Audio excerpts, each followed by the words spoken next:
também trabalha como psicólogo.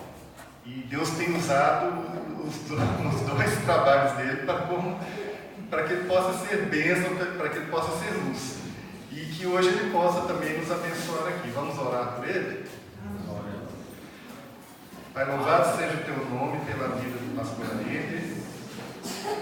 Deus, tu és um Deus maravilhoso, tu és um Deus gracioso, ó Deus. As suas misericórdias se renovam a cada manhã e é por causa disso que nós somos destruídos. E além disso tudo, ó Deus, o Senhor nos dá a graça, ó Deus, de aprender tua palavra, de aprender de ti. O Senhor derrama sobre nós o teu Espírito, ó Deus, e tudo isso é muito bom. Abençoa a vida do Aider agora, derrama sobre ele a tua graça, a tua misericórdia, o teu poder, ó Deus, para falar com autoridade, ó Deus.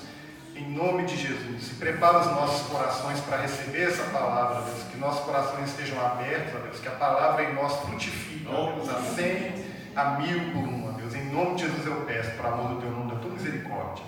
Amém. Glória a Deus.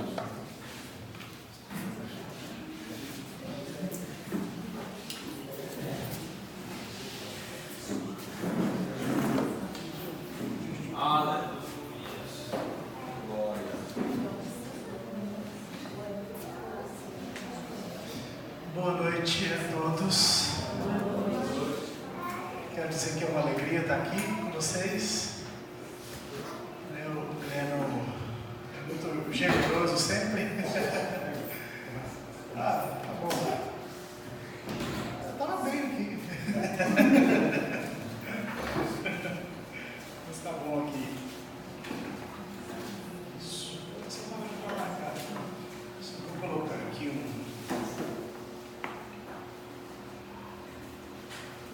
meu texto não fugir.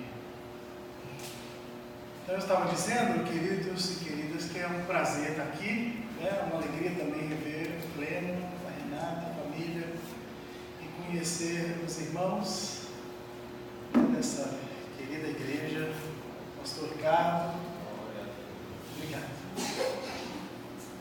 Agradecer a confiança de vocês de me ouvir nessa noite. E quando o Gleno entrou em contato, dizendo que nós falaríamos para vocês hoje, o tema é a família, Vocês estão celebrando o mês da família, como muitas igrejas fazem, Esse é um mês dedicado à família. Para minha surpresa, o pastor Ricardo leu um texto que eu já havia escolhido. Eu não havia conversado com ele, Tudo que eu falei foi com o Gleno, mas nem o Gleno sabia do texto que eu ia pregar. Já foi uma surpresa. Quero ler o Salmo 128 para meditarmos sobre ele nessa noite. Talvez a minha tradução seja um pouco diferente da sua. Se quiser só ouvir ou acompanhar na sua tradução, o texto já foi lido, mas vamos lê-lo novamente.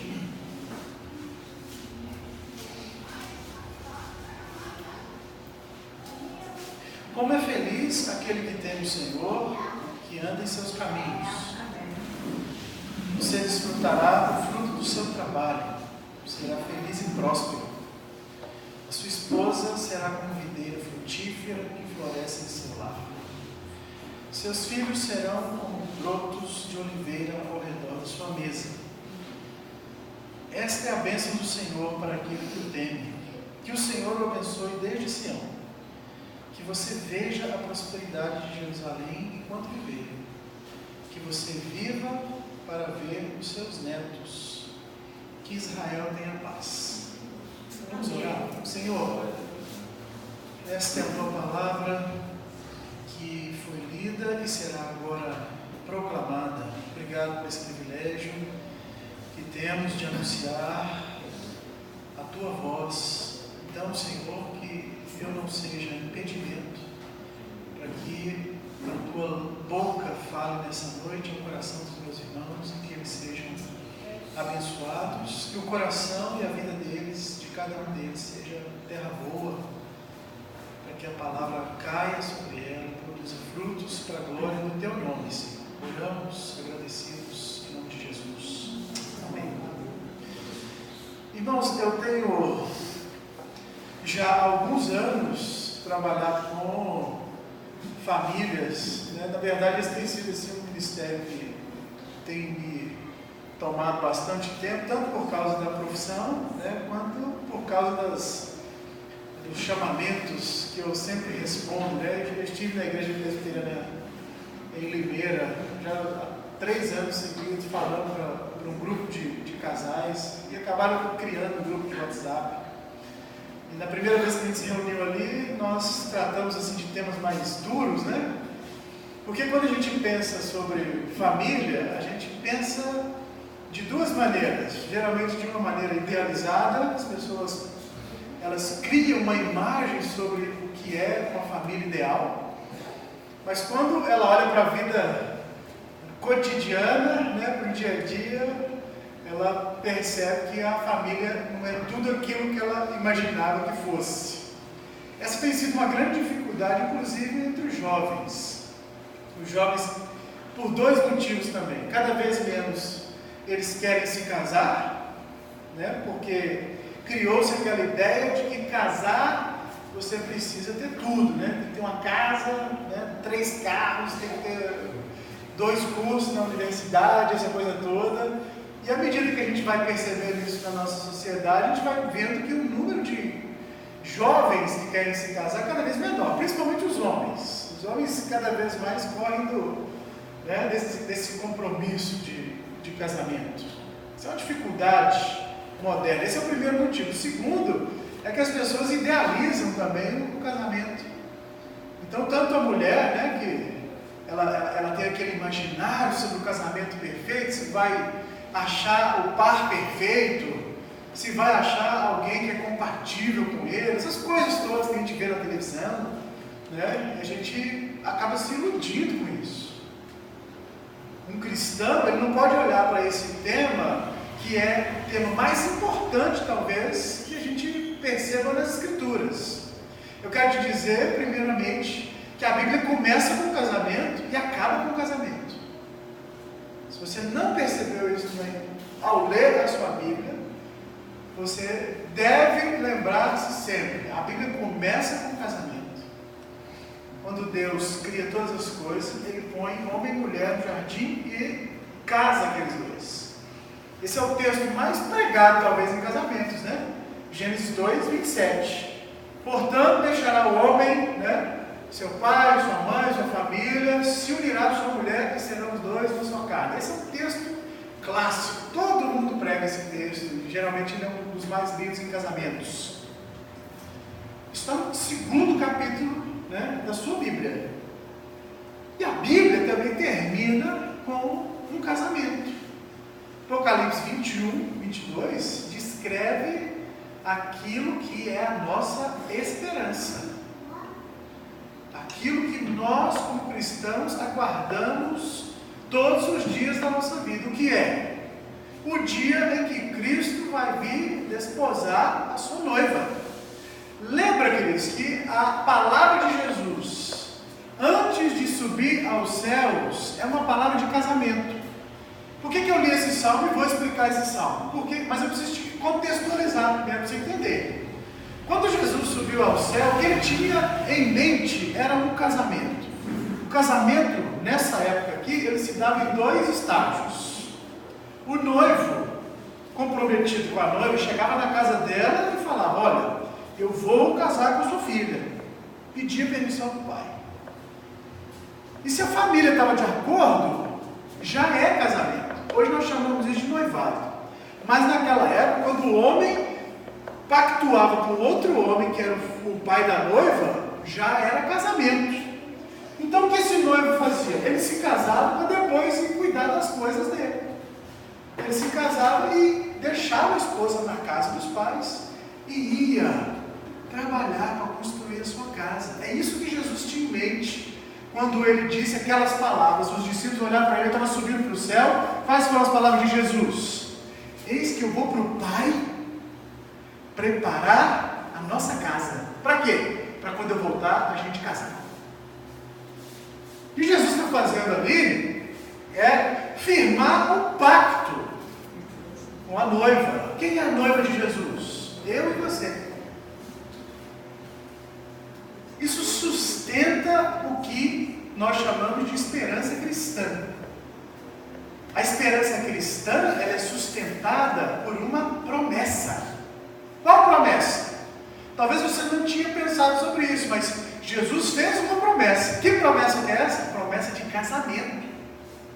Eu vou para o Pai, nós estamos casando, eu vou para o Pai, mas eu vou voltar.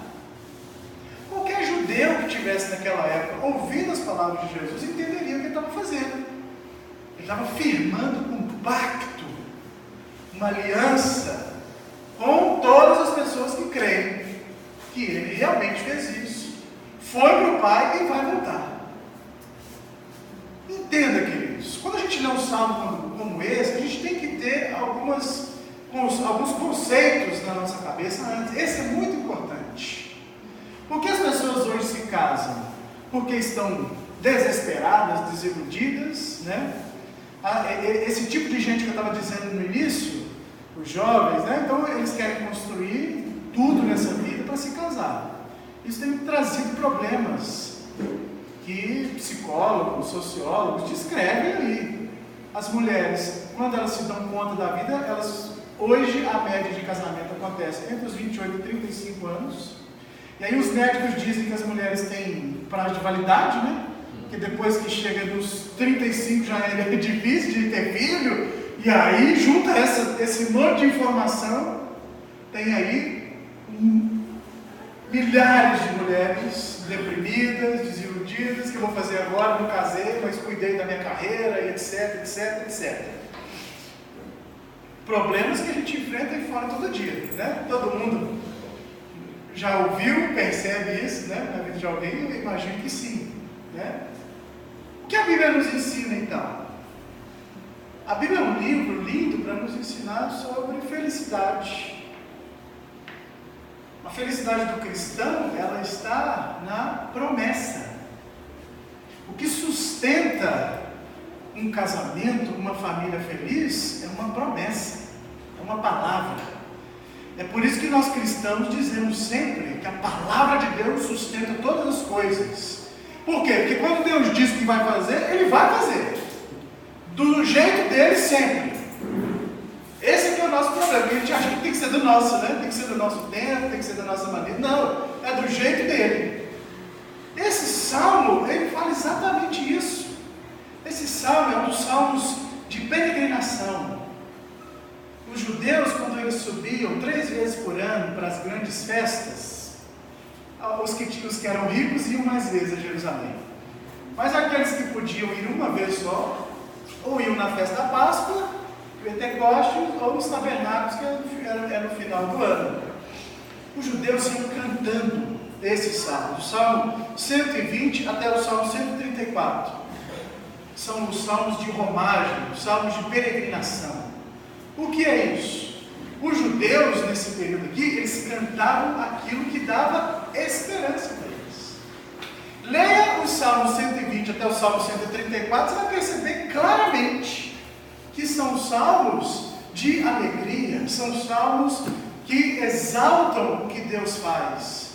São salmos que demonstram que o povo de Israel estava indo ao encontro do seu Senhor para celebrá-lo nessas 3 grandes festas, pelo menos, porque havia mais. Mas essas eram as grandes festas. Então o povo subia, e aqui eu quero que você preste atenção, o povo subia para Israel, para Jerusalém, declarando aquilo que sustentava a sua esperança. E eu te faço essa primeira pergunta hoje à noite. O que tem ficado na sua cabeça que sustenta a sua esperança? Talvez essa é uma pergunta difícil para a gente responder assim, porque a gente geralmente pensa que a vida cristã se resume a ir à igreja algumas vezes. Então a gente pensa que a nossa esperança só é reafirmada aqui. Mas isso não é verdade. É por isso que muitas pessoas saem da igreja, né? Já viu quando você vai num retiro, num acampamento, né? Chega depois do retiro, aquela depressão pós-retiro. Todo mundo sente, né? Por quê? Porque parecia que estava no céu, aí volta para a realidade, né? No outro dia tem que trabalhar, fica perdido. Esse cristão, embora essa experiência seja muito boa, esse cristão, ele está perdendo o que tem de melhor na vida cristã, que é o quê? Amparar a sua esperança, como os judeus faziam aqui. Esses salmos eram lidos, queridos, e cantados, todas as vezes que eles iam ao encontro de Deus, todas as vezes que iam celebrar a Deus. E no meio desses salmos aparece o segredo da felicidade. Na sua Bíblia deve estar escrito bem-aventurado. Bem-aventurado é exatamente isso. Em grego é Macário, né? Quem é o Macário? Macário. Jesus deve ter falado com essas palavras desse jeito, né? Macário é a pessoa que encontrou a felicidade. É a pessoa que descobriu o segredo de andar feliz na segunda-feira quando tem que ir trabalhar. Descobriu. É assim que esse salmo começa. Bem-aventurado, olha só, bem-aventurado é aquele que teme o Senhor. Bem-aventurado, feliz é aquele que teme o Senhor e anda nos seus caminhos. Pensa, queridos, eles estavam andando. Esse é um salmo de peregrinação. Pensa você sair andando e pensando em Deus. O que esse versículo está querendo dizer é exatamente isso que está escrito aí. É que a gente esquece de praticar. Por onde você anda, você sabe que Deus está com os olhos em você. Sabe o que significa temor? Temor não é ter medo. Medo é um sinal, é uma reação a alguma coisa aversiva. O temor do Senhor não é isso. O temor é da mesma raiz da palavra ver, ierê, que significa que Deus está com os olhos dele sobre você o tempo inteiro. Um cristão, quando descobre a felicidade, ele reconhece que a mão do Senhor está sobre ele. É por isso que os judeus usam aquele chapéuzinho, sabia? Aquilo é um símbolo do temor a Deus. Por isso que toda vez que entra num lugar sagrado, eles colocam aquilo na cabeça. É o kippá, assim mesmo. Coloca aquele chapéuzinho num sinal de quê? De temor a Deus. Porque ele sabe que a felicidade não está no que a gente vê, está na forma como Deus te ensina a ver. Como que você vê a sua família? Você vê a partir dessas ilusões que o mundo prega ou a partir daquilo que a Bíblia te ensina? Daquilo que a Bíblia diz que é a verdadeira felicidade. Vejam, queridos, o primeiro ponto é esse: temer a Deus. Vários provérbios, o livro de provérbios começa assim, né? O homem é feliz, é um homem sábio. Por quê? Porque o princípio da sabedoria é o temor a Deus, todo mundo sabe disso. Mas você precisa entender o que é o temor. Temor é uma consciência contínua de que Deus está com os olhos sobre você. Então o que você faz aqui e faz lá fora é a mesma coisa. O que você faz no trabalho e faz na família, é por isso que o Salmo começa assim. Ele começa com temor. Porque se Deus está contigo em qualquer lugar, o que vem em seguida também é sinal de felicidade. Você vai ser feliz. É isso que o texto está dizendo. Por isso que ele começa numa ordem que é pensada. O que vem logo em seguida? Veja na sua Bíblia, versículo 2. Desfrutará do fruto do seu trabalho. Que coisa linda. Primeira coisa que um cristão precisa ter para ser feliz: temor a Deus. E a segunda? Um trabalho. Nós brasileiros precisamos aprender isso logo. Logo. Saiba, queridos e queridas, que a palavra trabalho, no nosso contexto brasileiro, né? Isso é escrito aí em livros de antropologia. Se você dá uma pesquisadinha no Google, você vai ver que a origem, né, a etimologia da palavra trabalho vem de tripalho. Então, se você digitar no Google agora, você vai achar isso, certeza absoluta. O que é o tripalho? É um instrumento de tortura que foi usado durante a Inquisição. Amarrava a pessoa assim, puxando ela até os membros soltarem. É um tipo de esquartejamento. Procura depois no Google para você ver se não é isso. Então parece que no Ocidente a palavra trabalho, né, isso a gente percebe na forma como a gente lida com o dinheiro, por exemplo, né? Eu vou trabalhar para ganhar dinheiro. Que ganhar? Que papo é esse de ganhar? Você vai servir alguém e ele vai trocar com você. Parece que você não está dando nada, né? Não, é uma troca. Troca. E aí as pessoas têm essa aversão ao trabalho como se fosse uma coisa torturante. O pensamento bíblico, e é isso que tem aqui na sua Bíblia, a palavra trabalho em hebraico é avodá. Sabe o que significa avodá? Adoração. É a mesma palavra. Isso é impressionante. Porque na relação do homem com o seu trabalho, ele é dignificado. E a Bíblia diz, gente, que todo trabalho, está lá em Coríntios, capítulo 5, todo trabalho, essa palavra está lá, no Senhor não é vão. Por que o apóstolo diz isso? Por que muitas vezes o apóstolo Paulo diz, eu trabalhei incessantemente para pregar o evangelho para vocês. Eu sofri naufrágio, açoite, etc. E aí no final disso tudo, todas as coisas eu posso porque eu trabalhei no Senhor. Posso todas as coisas naquele que me fortalece. Vou trabalhar. Paulo estava preso na prisão, lá em Roma. Ele escreveu uma carta para Timóteo. Não se envergonhe do evangelho. Pensa nisso, gente, que coisa absurda, né? Timóteo mandando um recado para um jovem, você vai trabalhar muito e no final sabe o que vai sobrar para você? Cadeia. Quem quer seguir um homem desse? Eu não gostaria. O Timóteo, jovem, né? Olhou para aquilo e que sujeito estranho. Ele está querendo que no final da minha vida eu seja preso, esquartejado, né? E no caso dele lá foi decapitado mesmo, né? A tradição vai dizer que Paulo foi decapitado em Roma. Olha que convite é esse. Aí Paulo fala para ele, eu trabalhei, Timóteo. Eu não me envergonho do evangelho. Sofre comigo as aflições. O que Paulo está dizendo? Trabalha.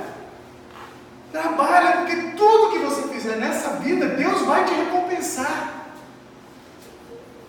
Pensa naquele casamento que eu estava te dizendo, queridos. O que é o casamento? O que é a família cristã, se não esse encontro com Jesus Cristo lá no final? A recompensa não está aqui, a recompensa está lá. Ela já é sua. Entende o que esse salmo está ensinando? O homem que teme ao Senhor, entende a sua palavra, ele vai desfrutar do trabalho, vai encontrar alegria no trabalho. Isso é um milagre. Não é? Isso é uma bênção. Essa é a segunda coisa. Olha a terceira. Isso é lindo, né? Terceira, versículo 3. Quando ele chega em casa, a sua esposa será como uma videira frutífera. Pensa nisso, gente.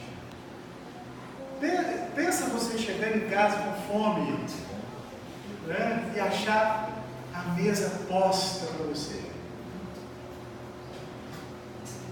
Mas não é aquela comida que está em cima da mesa. Porque o prazer desse homem aqui é encontrar a esposa dele dentro de casa.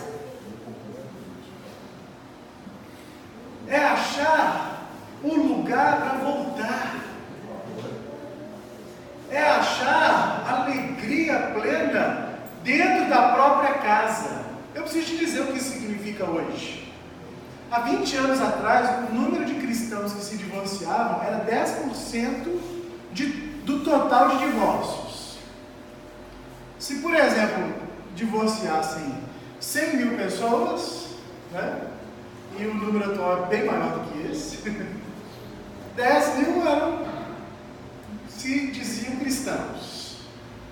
Em 2010, por último censo, e esse dado já está lá, o número de cristãos que se divorciam é igual, 50%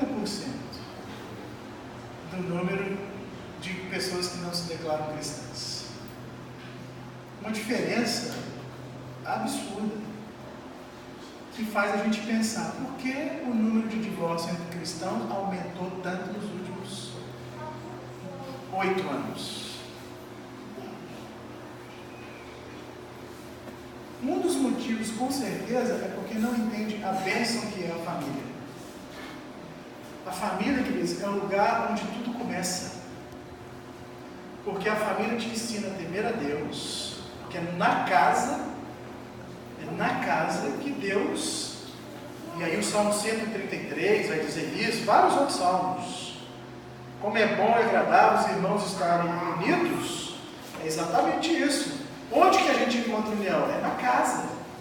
É quando come junto. Só lê o Salmo 133. Onde a gente encontra segurança? Na casa. É por isso que esse salmo está dizendo isso. Tema o Senhor, trabalhe para a sua glória e tenha uma família. O que esse salmo está ensinando para a gente? Que só precisa dessas 3 coisas para ser feliz: temer a Deus, ter um trabalho e ter uma família. Leia na sua Bíblia, porque o Salmo começa dizendo isso: feliz. As pessoas ficam achando que o segredo da felicidade está em ilusões. Não. O segredo da felicidade está mais perto de nós do que a gente imagina. Mas quando a gente cria ilusões, você chega na sua casa, e é o caso de muitas pessoas, infelizmente, queridos. Muitas pessoas. Os filhos abandonam os pais. Mas o salmo da felicidade aqui da família está dizendo: seus filhos serão como brotos da oliveira ao redor da sua mesa. Rebentos na sua versão. Leia o versículo 4. Esta é a bênção do Senhor. E às vezes a gente fica orando e pedindo: Senhor, me abençoa assim, assim, assado. A bênção já está dada para todos nós. A verdade é que a gente tem dificuldade de desfrutar disso. Desfrutar desse temor, dessa alegria que é ter um trabalho para sustentar e manter a sua vida, a sua dignidade. E ter também uma casa, uma família. Uma família que ama a Deus. O impacto disso, e aqui é lindo, né? O salmista diz: que o Senhor te abençoe desde Sião. Sião era o lugar, lembra que eu disse, que todo judeu queria estar, pelo menos uma vez por ano. Isso é um sinal de Deus para nós. Porque a gente precisa ter lugar para voltar. Sabe o que é o céu para nós? O céu é aquela sensação estranha de um lugar que você não conhece. E isso é muito estranho mesmo. Você sente saudade de um lugar que você nunca foi. Sião era isso para esse povo aqui. É aquele lugar que você fala: eu preciso estar lá. Sião é um símbolo, é um sinal da vida celestial. O que o Salmo está dizendo para nós, quer dizer, é que quando essas coisas estão bem controladas e afinadas dentro da nossa cabeça, determinado em nossa consciência, a gente tem toda a felicidade aqui e lá naquele lugar que você deseja. Por quê? Porque o desejo de ser feliz nessa terra tem a ver, não é com as coisas dessa vida, é com as coisas de lá, daquele lugar que eu sinto saudade. Olha aí, ó. Essa é a bênção para aquele que tem do Senhor. Aí ele explica o que é. Que o Senhor te abençoe desse lugar, que é uma promessa, é um lugar prometido. Várias promessas. Jeremias 31 vai dizer isso. O Senhor ia colocar um coração de carne do coração de pedra, o que significa? Você vai ser sensível. Nesse mesmo texto existe uma promessa, que Deus é fiel com Sião e vai trazer todos os dispersos de Israel para onde? Sião. O que é Sião para mim e para você? O céu, a eternidade. É aquele lugar em que você vai ver todas as coisas dessa vida serem realizadas plenamente. Olha que lindo esse salmo, gente. Isso nos dá ânimo, isso nos dá força para a gente enfrentar as piores tribulações. Isso nos dá ânimo para pensar que a família não é só a união de dois corpos. A família não é só um contrato. Família é o lugar onde Deus repousa a sua bênção e faz com que todos que estão ali sejam orientados pela mesma esperança. Então a família, escute isso, a família é um sinal do céu, para mim e para você. Leia Efésios capítulo 5, que você vai ver que o apóstolo Paulo concorda com o que eu estou dizendo. Leia o capítulo 5 de Efésios. Eu não quero pregar esse outro texto, senão viram 2 pregações. Mas é só ler. Lá no finalzinho, versículo 32, o apóstolo fala assim: tá vendo? Maridos, ama sua mulher como Cristo amou a igreja. No final ele fala assim: isso não estou falando de vocês. Isso é um mistério. Mas mistério na Bíblia não é uma coisa que está escondida, ela está revelada. Ele revela o mistério. É que a gente não entende. Eu não estou falando do casamento de vocês, eu estou falando do casamento de Cristo com a igreja.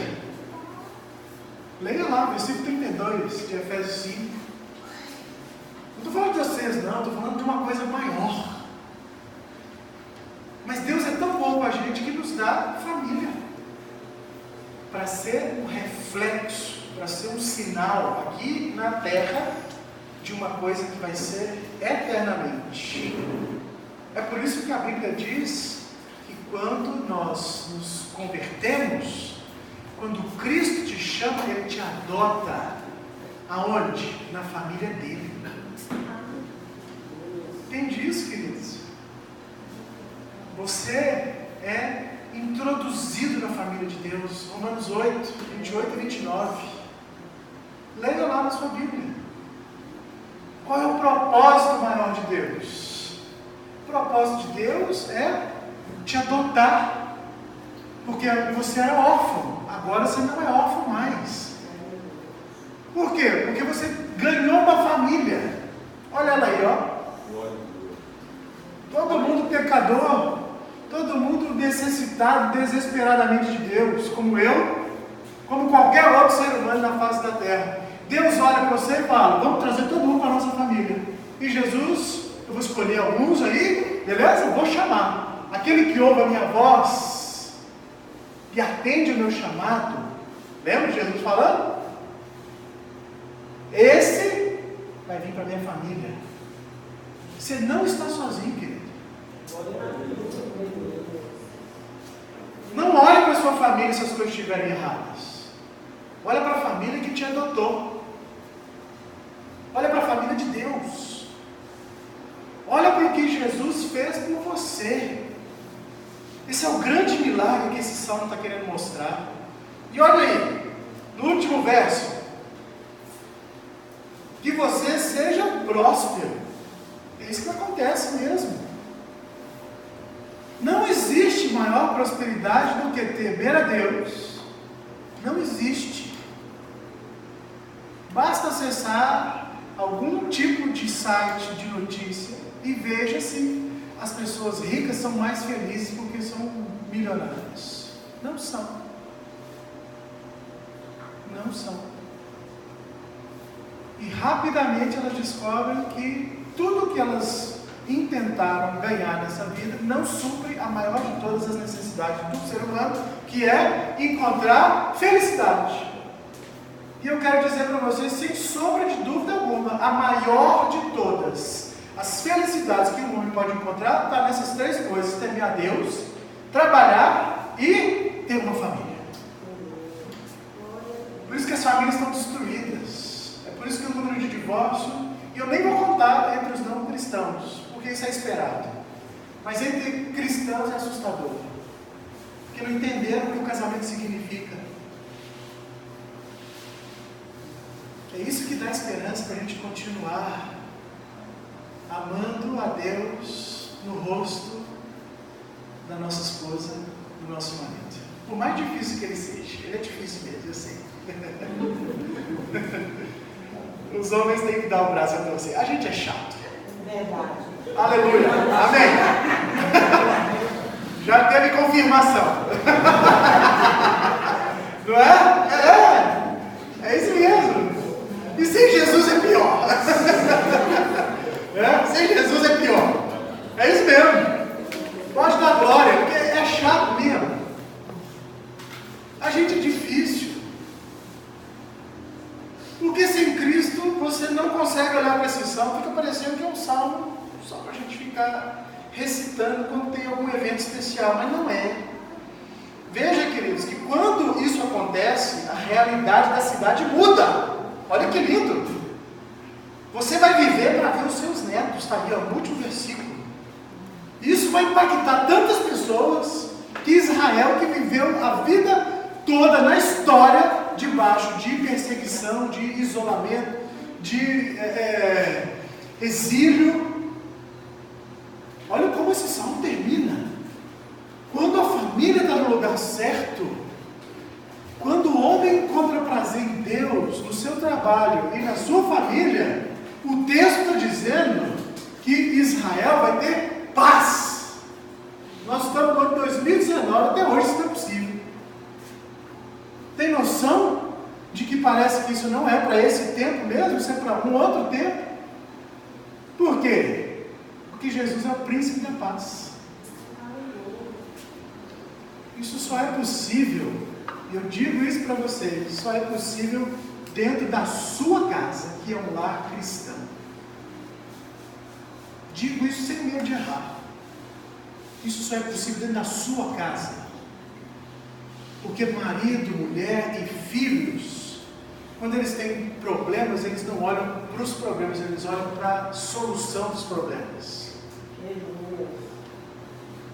Olha para a chatice do marido e continua amando ele, porque você não ama ele com o seu amor, você ama ele com o amor de Jesus. É diferente.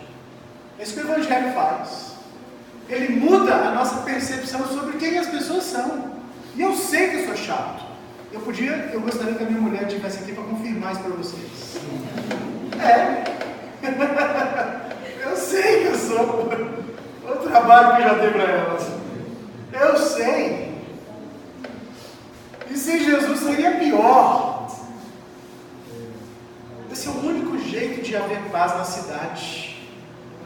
É por isso que o Salmo termina assim: paz seja sobre Israel. Quando a família é abençoada por Deus e próspera nesses 3 requisitos aqui que ela coloca para a gente, tudo muda. E não é só na sua casa, não, muda tudo. Você já deve ter ouvido isso de muitas bocas. Mas, quando o indivíduo é restaurado, ele é cristão, isso afeta a família dele em primeiro lugar. Famílias restauradas produzem sociedades, cidades, bairros restaurados. A solução para essa cidade está na sua casa.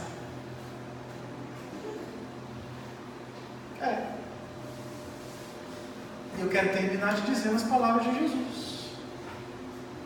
Mateus 5, lá no versículo 16 e 17, ele fala: brilhe diante dos homens a vossa luz. E quando os homens virem essa luz, eles vão reconhecer isso. Vão ver que a sua família é melhor do que a deles. Vocês podem não ter o mesmo conforto que eles, podem ter o mesmo carro, mesmo isso, mesmo aquilo, mas vocês não se abalam. Isso é luz. E quando os homens virem essa luz, Jesus diz lá no versículo: os homens vão glorificar a Deus. Guarda esse texto. Brilhe diante dos homens a vossa luz, para que eles, olhando para vocês, as suas boas obras, eles glorifiquem a Deus. O lugar apropriado para isso acontecer é aonde? Na sua família, na sua casa. A luz começa a brilhar lá. A luz começa a brilhar quando... Eu disse isso na minha igreja há 2 domingos atrás. O problema é que nós perdemos a perspectiva do milagre. O que é milagre? A gente acha que milagre é acontecer uma coisa absolutamente irreconhecível por nós. Ah, eu estava com câncer. Isso é milagre, eu sei. Mas tem um milagre que acontece todo dia e a gente deixa ele passar batido. E eu dei esse exemplo lá na minha igreja. Eu disse para os irmãos, tem um milagre que acontece todo dia e você não vê. É por isso que você tem dificuldade, às vezes, de entender a Bíblia. Porque não tem milagre maior do que você sentar, e eu estava pensando nesse texto, na mesa de manhã, antes de sair do trabalho, olhar no rosto dos seus filhos e da sua esposa e dizer, eu te amo, Deus te abençoe nesse dia. Isso é um milagre. E esse milagre tem ficado cada vez mais distante das famílias. Porque a vida parece que vai impondo um ritmo para a gente em que essas coisas não são importantes. E parece que a gente vai deixando de acreditar que isso é um milagre. Mas é um milagre. O profeta Ezequiel diz, enquanto Deus mantiver a ordem do universo, Deus é fiel mantendo a estrutura do universo. Se amanhã o sol vai nascer, e eu acho que ninguém aqui tem dúvida disso, o profeta está dizendo, enquanto essa ordem for mantida, Deus vai sustentar todas as suas promessas. Todas. Então, se você duvida que amanhã o sol vai nascer, essa palavra não é para você. Creia, do mesmo jeito que você tem certeza que amanhã o sol vai aparecer. De que isso que eu estou te dizendo hoje é o que o Senhor está nos ensinando nesse salmo e em muitas outras passagens. Família é o tema central das Escrituras. Está no início e no fim. E o que a gente deve fazer, queridos? É orar a Deus para que nos dê a luz necessária para que isso se torne vivo em nós. Para que a gente se perdoe, para que a gente diminua a nossa percepção da gente mesmo, né? Isso é um problema. A gente acha que é sempre melhor do que o outro. Já viu quando as pessoas brigam? O culpado é sempre o outro. A gente aprendeu isso com Adão, né? Adão ensinou a errar para todo mundo, a gente aprendeu. Culpa da mulher que o Senhor me deu, né? Olha para Jesus. Que Jesus, quando viu a mulher dele fazendo coisa errada, sabe o que ele fez? Morreu. Homens, aprendam isso. Quando você tiver com dificuldade com a sua esposa, não olha para Adão, não, olha para Jesus. Adão pôs a culpa na mulher. Jesus foi lá e passou a faca na goela. Tem diferença? É isso que o Evangelho faz. Mulheres, quando vocês quiserem, vocês não acharam que eu estou falando só dos homens? Deixa eu dar uma palavra nas irmãs também. Estou igual o apóstolo Paulo hoje. Vai sobrar para todo mundo. Quando você estiver lá e ler aquele texto, mulheres, sejam submissas ao seu marido. É isso. Promova o seu marido, deixa ele liderar. Sabe o que o Paulo está dizendo? Confia nele como você confia em Jesus. Essa confiança não é abusar do marido, querer que ele faça tudo por você. Não é isso, não. É você não querer manipular o seu marido. Ajuda ele. Tenta entender as fraquezas dele. Homem, queridas, aprenda isso. Eu não tenho vergonha nenhuma de falar isso. Homem é cabeça dura, homem não muda fácil. Tenha paciência com os maridos, com os outros. É isso que está faltando. Põe seu marido para frente, é isso mesmo. Misericórdia. Oh Senhor, tem misericórdia. Eu sei que é difícil. Ainda bem que tem misericórdia. Eu sei que isso tudo é difícil. Mas ou a gente vive feliz, ou a gente vive quebrando a cabeça. Pode parecer difícil, mas é porque a nossa cabeça está contaminada com o que a gente aprende na televisão. Esquece o modelo que está aí e receba de Deus. Eu não quero te convencer, porque a Bíblia diz que quem convence o homem é o Espírito. E se porventura, meu irmão e minha irmã, Deus está falando no seu coração, ore agora. Ore agora. Eu não vim aqui para fazer julgamento, eu vim aqui para mostrar para vocês, com humildade. Eu tenho 20 anos de casado. Posso dizer, e toda vez que eu vou falar para grupos de casais, eu falo isso. Eu não tenho vergonha nenhuma de dizer que os 5 primeiros anos do meu casamento foram horrorosos. Ah, pastor, dificuldade que todo mundo teve. A minha mulher falava um negócio, não entendia, ela saía chorando, eu saía gritando.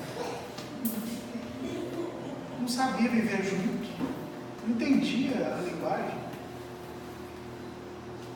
Até que algumas pessoas foram nos ajudando, sempre apontando para Jesus. E eu falo isso com tristeza, porque os amigos que eu tinha de 20 anos atrás, a maioria divorciados. Uma noite dessas aí, recentemente eu e minha esposa ficamos lembrando de alguns amigos e, amor, você já pensou que... Eu não lembro assim daqueles amigos de uma certa época, eu não lembro de alguém que tenha ficado casado. Pessoas que me ajudaram, inclusive. Olha isso, gente. É assustador, não é? Por quê? Porque deixa de olhar para Cristo e começa a olhar para as circunstâncias. Cristão vive por fé, não é por vista. Não é pelo que a gente aprende com psicólogos, né? Falar aqui agora contra mim mesmo.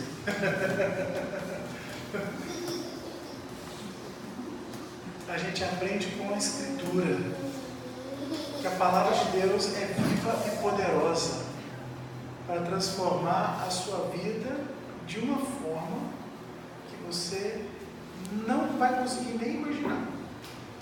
Por isso que Paulo diz, aquilo que Deus tem reservado para nós, não dá para mensurar. Nem olhos viram, nem ouvidos ouviram. Não tem jeito de fazer uma análise disso, é impossível. Deus sempre vai te surpreender. E eu quero orar por você, por mim, pedir a Deus que possa sustentar a sua casa, a sua família. Busque ajuda, meu irmão e minha irmã, quando vocês tiverem dificuldades.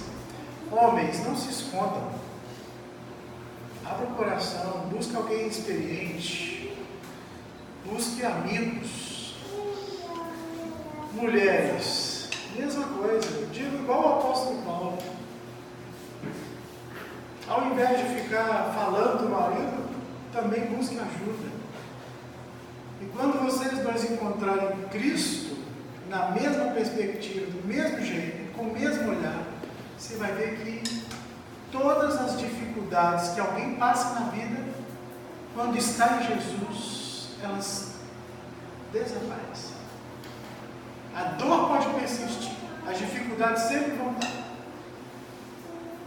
Mas você vai ser, como diz esse salmo aqui, ó. Você vai ver os seus netos. Sua família vai continuar estruturada, bem-aventurada, até o último dia da sua vida, até o dia que você ver Sião.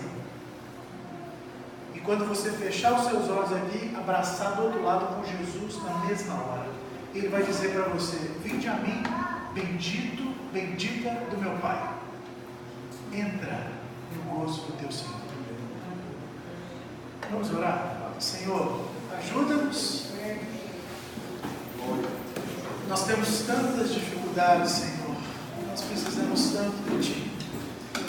A nossa alma se perde em tantos caminhos. Nós temos dificuldade, Senhor, para ouvir, para falar, para perdoar, para reconhecer. Então eu te peço, Senhor, faça esse milagre nessa igreja, para que eles vivam o que esse salmo está ensinando. Que esse salmo seja um cântico entoado todos os dias, em cada família dessa igreja. Fortalece-os. Dê para eles, Senhor, essa felicidade que a Tua palavra promete. Que o Senhor possa dignificar cada homem e cada mulher no seu trabalho. Porque a prosperidade, Senhor, não é ter muito, é estar satisfeito em Deus. Porque cada cristão sabe que o Senhor provê tudo o que ele precisa a cada manhã. Como diz Davi, eu fui moço, sou velho agora, mas eu nunca vi um justo desamparado. Que todos os irmãos e irmãs aqui, Senhor, possam orar com Davi da mesma maneira. Eu te peço, Senhor, abençoe a vida financeira de cada um, abençoe a vida emocional. Senhor, abençoe as famílias, os filhos. Dê graça, Senhor, para que eles sejam criados no temor, nesse temor de Deus. Que esses filhos aqui, Senhor, sejam abençoados. Como diz no outro salmo, Senhor, que eles sejam flechas na mão do arqueiro. E o Senhor mesmo os envie para onde quiser. Em nome de Jesus, Senhor, abençoe essa igreja.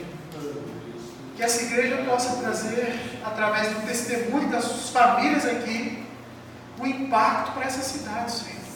Eu te peço, porque o Senhor é que é poderoso para fazer isso, não é porque a gente é capaz.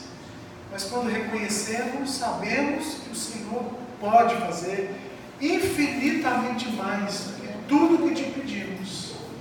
E eu te peço, Senhor, muda a história dessa igreja, muda a mentalidade de cada irmão dessa igreja, para que eles olhem a partir de Jesus, do Evangelho, e não de si mesmo e da cultura.